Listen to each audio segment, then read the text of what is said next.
Okay, we're in week 3. Now we're talking full body.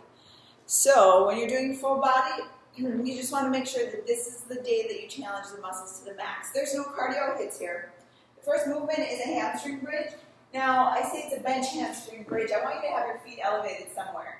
A bench, a partner who's planking, a wall. Really doesn't matter, but I want to see a little bit of elevation. I have a foam roller, which is going to challenge me a little bit more because it moves as I try to work.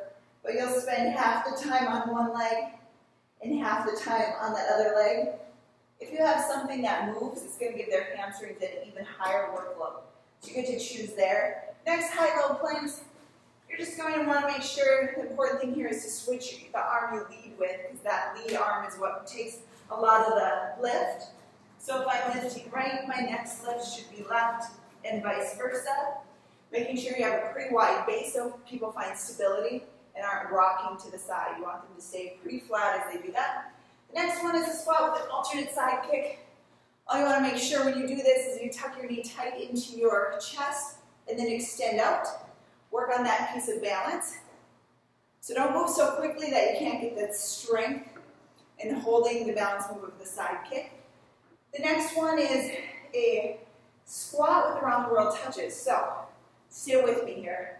I'm going to show you a side view. So I'm going to try to touch different parts of the floor, having just one leg down. You can reach your back behind me. You can switch sides.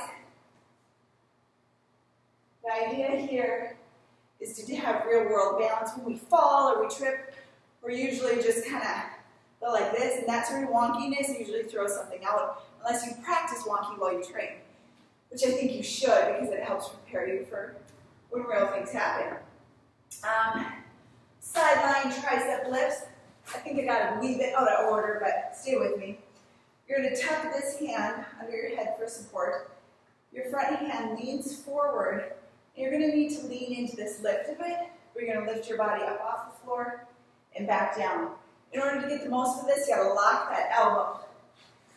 The next movement is a dumbbell resisted lateral lunge with a bicep curl.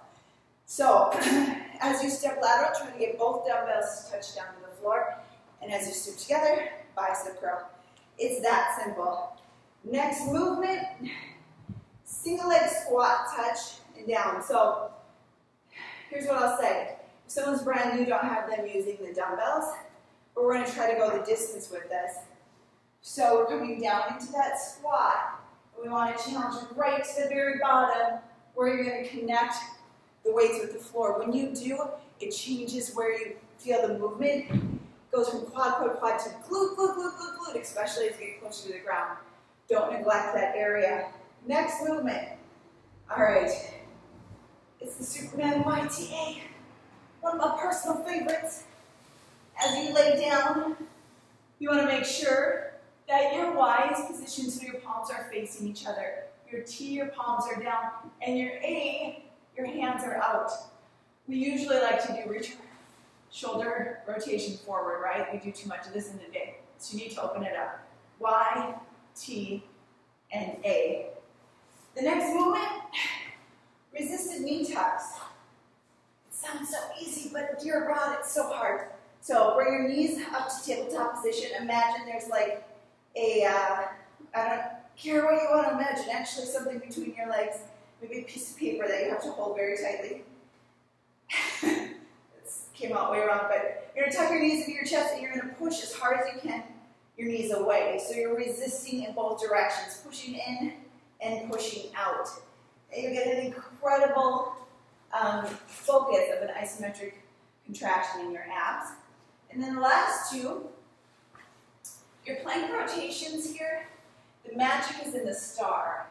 So if you do a typical plank and you go into a side plank rotation, well, that's challenging, but if you make your body into the shape of a star, that's a whole nother level. So try to take your time and move into those rotating stars, and then it's a simple arm circle. And these always feel really easy until you're about 30 seconds in, then you start to feel the heat in your shoulders. The only thing you need to cue is really to extend like you're going to fly, and that will flex. If I don't extend much, I don't get the contraction in your shoulders. Give it a whirl.